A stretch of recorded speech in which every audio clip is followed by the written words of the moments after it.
बांग्लादेश में हिंदुओं को फिर किया गया टारगेट। फिरोजपुर जिले में एक हिंदू के घर को बाहर से ताला लगाकर आग लगाई गई। आगजनी से घरों के अंदर के सारा सामान समेत जरूरी दस्तावेज जलकर खाक। लोगों ने जैसे तैसे बचाई जान। इससे पहले बांग्लादेश के पश्चिम डुमरियातला गांव में 2 हिंदू परिवारों के 5 घरों को आग के हवाले किया गया था। चटगांव में भी जिहादियों ने हिंदुओं के घर में आग लगाई थी। बांग्लादेश ने अल्पसंख्यकों पर हमले को लेकर दी सफाई। कहा, यह अलग अलग आपराधिक घटनाएं।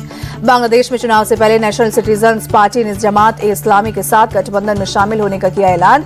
एनसीपी का गठन शेख हसीना के खिलाफ आंदोलन करने वाले छात्र नेताओं ने किया था। जमात इस्लामी के साथ गठबंधन के ऐलान से नेशनल सिटीजन्स पार्टी में फूट। पार्टी के कई बड़े चेहरे फैसले से नाराज। एक प्रमुख चेहरे डॉक्टर तस्नीम अंसारा ने एनसीपी से अलग होने का ऐलान किया। बीएनपी के नेता खालिदा जिया की तबीयत बेहद खराब। 11 दिसंबर से वेंटिलेटर पर है बांग्लादेश के पूर्व प्रधानमंत्री। बीजेपी ने बांग्लादेश हिंसा को मालदा और मुर्शिदाबाद दंगों जैसा बताया। कहा, ममता बनर्जी के राज में हिंदुओं को बनाया था निशाना। उनकी चुप्पी चरमपंथियों को दे रही बढ़ावा। एआईएमआईएम चीफ ओवैसी ने बांग्लादेश में हिंदुओं पर अत्याचार की निंदा की। कहा, पड़ोसी देश में स्थिरता भारत की सुरक्षा के लिए अहम है। मौलाना शहाबुद्दीन रजवी की मुसलमानों से अपील। बांग्लादेश हिंसा के खिलाफ हिंदुओं के साथ मिलकर आवाज उठाएं। कांग्रेस नेता सलमान खुर्शीद ने बांग्लादेश नरसंहार पर जताई चिंता। भारत सरकार से मामले में हस्तक्षेप की अपील की। फारूक अब्दुल्ला ने बांग्लादेश में हो रही हिंसा पर कहा, वो अलग देश है, वहां भी अमन के साथ चुनाव हो। अहमदाबाद दौरे में गृहमंत्री अमित शाह का राहुल गांधी पर तंज। बोले, अभी हार से थके मत, बंगाल और तमिलनाडु में भी हार न तय। अमित शाह बोले, 2029 में भी फिर बनेगी पीएम मोदी के नेतृत्व में सरकार। देश की जनता को बीजेपी पर भरोसा। पश्चिम बंगाल के सीएम ममता बनर्जी आज कोलकाता में दुर्गा आंगन का शिलान्यास करेंगी। 261 करोड़ की लागत से 2027 में बनकर तैयार होगा। मुर्शिदाबाद में हुमायूं कबीर के बेटे गुलाम नबी पर कांस्टेबल के साथ मारपीट का आरोप और मुर्शिदाबाद से पुलिस ने हिरासत में लिया। बेटे के पकड़े जाने पर भड़के हुमायूं कबीर। कहा, अन्याय के खिलाफ 1 जनवरी को मुर्शिदाबाद पुलिस स्टेशन का घेराव करूंगा। कांग्रेस सांसद मणिकम टेगौर ने संघ की तुलना अलकायदा से की। कहा, नफरत की नींव पर बना आरएसएस, इनसे सीखने जैसा कुछ भी नहीं। आरएसएस की तुलना अलकायदा से करने पर भड़की बीजेपी। कहा, वोट बैंक के लालच में है कांग्रेस। हिंदू सनातन और देश के अपमान के बाद राष्ट्रवादी संगठन को बना रही निशाना।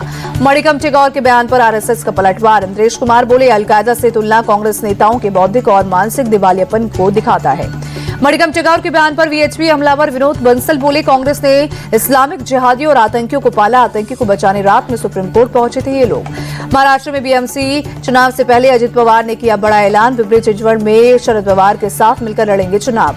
अजित पवार ने कहा, दोनों परिवार साथ आ रहे, लोगों की यही भावना थी।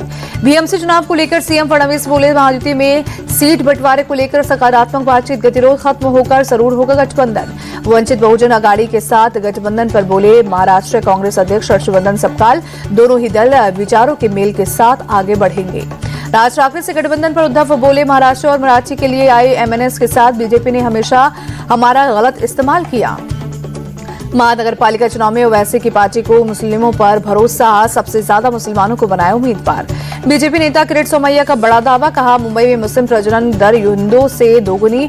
एनएफएचएस रिपोर्ट का दिया हवाला। जेडीयू नेता राजीव रंजन प्रसाद का बयान। बोले, देश के लोकतंत्र के लिए विपक्ष का मजबूत होना बेहद जरूरी है। राजीव रंजन प्रसाद ने कांग्रेस पर साधा निशाना। कहा, कांग्रेस विपक्ष की जो जिम्मेदारियां हैं, विपक्ष की जो रचनात्मक भूमिका है, उससे बाहर होते हुए दिख रही है। केंद्रीय मंत्री सुकांत मजूमदार का बयान। बोले, एसआईआर चुनाव आयोग का काम है। चुनाव आयोग हर बार एक अंतराल के बाद एसआईआर कराता है। सुकांत मजूमदार ने विपक्ष पर साधा निशाना। एसआईआर का मूल मकसद वोटर लिस्ट को दुरुस्त करना। साथ ही कहा कि और चुनाव आयोग ऐसा ही कर रहा है। उत्तर प्रदेश के उप मुख्यमंत्री ब्रजेश पाठक बोले, एसआईआर को लेकर समाजवादी पार्टी के पेट में दर्द इसलिए हो रहा है क्योंकि बिहार में एसआईआर के बाद हुए चुनाव में आरजेडी का सुपड़ा साफ हो गया।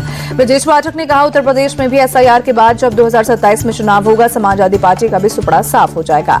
हैदराबाद में संघ प्रमुख मोहन भागवत बोले, हमें फिर से विश्वगुरु बनने के लिए करना होगा काम। विश्वगुरु बनना हमारी महत्वाकांक्षा नहीं बल्कि दुनिया की जरूरत। मोहन भागवत ने कहा, दुनिया भर में कट्टरता बढ़ने से वैश्विक स्तर पर समस्याएं, हमें शक्ति और सद्भाव से आगे बढ़ना होगा।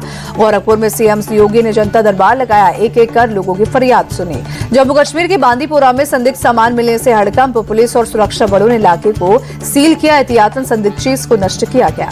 गुजरात के वडोदरा में बीजेपी विधायक योगेश पटेल को साइबर ठगों ने डिजिटल अरेस्ट करने की कोशिश की। पुलिस में दर्ज कराया मामला। एमपी के सीहोर में दिल दहलाने वाला हादसा। चलती बाइक में धमाके से एक युवक की मौत। बाइक पर डिटोनेटर लेकर जा रहा था युवक। मृतक सुखराम बरेला कुओं में ब्लास्ट करने का काम करता था। एमपी के सीहोर में दर्दनाक हादसा, कुओं में ब्लास्टिंग के लिए डिटोनेटर ले जा रहे शख्स की बाइक में ब्लास्ट, 20 साल के युवक की मौके पर मौत हुई। गुजरात के बोटाड इलाके में दर्दनाक सड़क हादसा, पिकअप वैन पलटने से 2 की मौत, 26 लोग घायल। जम्मू कश्मीर के हंदवाड़ा में मवेशियों के 2 शेड जलकर खाक, कड़ी मशक्कत के बाद आग पर काबू पाया गया। कर्नाटक के मैसूर में नकाबपोश बदमाशों ने बंदूक की नोक पर ज्वेलरी शॉप लूटी, वारदात सीसीटीवी में कैद, लुटेरों ने हवाई फायरिंग की, जांच में जुटी पुलिस। लखनऊ से चोरी हुआ ईरानी नस्ल का सफेद घोड़ा मिला, पुलिस ने उन्नाव के मोरवाम से घोड़े को बरामद किया, वहीं चोरी के मामले में एक आरोपी गिरफ्तार। दिल्ली में नए साल से पहले सुरक्षा बढ़ाई गई, पुलिस ने चलाया वाहनों की चेकिंग का अभियान। ड्रंक एंड ड्राइव को लेकर भी पुलिस ने छेड़ी मुहिम, आने वाली जाने वाली गाड़ियों की जांच भी होगी। मोहाली में पुलिस ने की मॉक में ड्रिल के साथ होटलों की भी चेकिंग की। इमरजेंसी रिस्पांस और भीड़ मैनेजमेंट को टेस्ट करने के लिए मॉक ड्रिल। नए साल से पहले अलर्ट है पुलिस। नए साल से पहले मथुरा वृंदावन में उमड़ा भक्तों का सैलाब, बांके बिहारी मंदिर प्रबंधन ने जारी की श्रद्धालुओं के लिए एडवाइजरी, अनावश्यक यात्रा टालने की भी अपील की गई। कुछ गलियां और मुख्य सड़कें श्रद्धालुओं से पूरी तरह जाम, मंदिर प्रबंधन ने 5 जनवरी तक यात्रा टालने की अपील की। दिल्ली में सांस लेना हुआ दोपहर, कई इलाकों में एयर क्वालिटी इंडेक्स गंभीर श्रेणी में, कर्तव्य पथ पर AQI 400 के पार। दिल्ली एम्स इलाके में स्मॉग की मोटी परत छाई, प्रदूषण का स्तर बहुत खराब श्रेणी में पहुंचा, सांस लेना हुआ मुश्किल। दिल्ली के नॉर्थ एवेन्यू इलाके में गंभीर श्रेणी में पहुंचा प्रदूषण का स्तर, AQI 459 दर्ज, इलाके में छाई धुंध की मोटी परत। अक्षरधाम इलाके में भी AQI 459 दर्ज, सांस लेना हुआ मुहाल, धुंध की सफेद चादर में छिपा अक्षरधाम मंदिर। दिल्ली से सटे नोएडा में भी खतरनाक स्तर पर पहुंचा एक प्रदूषण, सेक्टर 115 में धुंध की मोटी परत छाई, विजिबिलिटी बेहद कम हुई। गाजियाबाद में ठिठुरन के साथ छाया घना कोहरा, ठंड से बचाव के लिए अलाव का सहारा ले रहे हैं लोग। दिल्ली में भीषण कोहरे के चलते हवाई सेवा बाधित, IGI एयरपोर्ट पर कई उड़ानें लेट, यात्रियों की परेशानी बढ़ी। घने कोहरे के चलते दिल्ली में रेल सेवा प्रभावित, 100 से ज्यादा ट्रेनें लेट, कई ट्रेनों को डायवर्ट किया गया।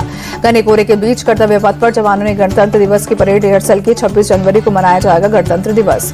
मुरादाबाद में तापमान में गिरावट से ठंड बढ़ी, अब बचाव के लिए लोग अलाव का सहारा ले रहे। कानपुर में शीतलहर के साथ कोहरे की डबल मार, ठंड से बचाव के लिए लोग अलाव का सहारा ले रहे। आगरा में ठंड के साथ भीषण कोहरे का कहर, शहर के कई हिस्सों में छाया घना कोहरा, धुंध की मोटी परत छाई। बढ़ती ठंड और शीतलहर को देखते हुए यूपी के सीएम योगी ने अधिकारियों को जारी किए निर्देश, 12वीं तक के स्कूलों को 1 जनवरी तक बंद रखने का आदेश दिया। नोएडा और गाजियाबाद के सभी स्कूलों में 1 जनवरी तक रहेगी छुट्टी, सीएम योगी के निर्देश के बाद प्रशासन का फैसला। उत्तराखंड के हरिद्वार में कपकपाती ठंड, बचाव के लिए लोग अलाव का सहारा ले रहे। भीषण ठंड के साथ शहर के कई हिस्सों में कोहरा भी छाया।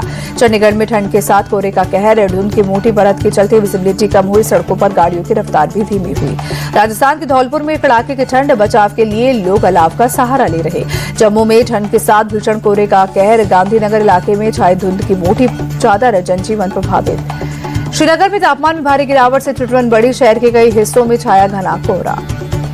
नेशनल कॉन्फ्रेंस प्रमुख फारूक अब्दुल्ला बोले, घाटी में ज्यादा बर्फ पड़नी चाहिए ताकि और लोग आएं और इन वादियों का लुत्फ उठाएं। मायनगरी मुंबई में कोहरे का कहर, शहर के कई हिस्सों में छाया घना कोहरा, धुंध की सफेद चादर में छिपी कई इमारतें। एमपी के ग्वालियर में तापमान में गिरावट से ठिठुरन बढ़ी, कई जगहों पर छाया भीषण कोहरा, विजिबिलिटी हुई कम। असम के नागांव में छाया घना कोहरा, भीषण कोहरे के चलते विजिबिलिटी कम हुई, ट्रैफिक हुआ बाधित। गोरखनाथ दौरे पर सीएम योगी इस साल के आखिरी सोमवार पर गोरखनाथ मंदिर में रुद्राभिषेक और हवन पूजन किया। भारतीय विमेंस क्रिकेट टीम ने श्रीलंका को 30 रन से हराया, 5 मैचों की T20 सीरीज में लगातार चौथा मुकाबला जीता। भारत ने रचा इतिहास, महिला T20 इंटरनेशनल क्रिकेट का अपना सबसे बड़ा स्कोर बनाया।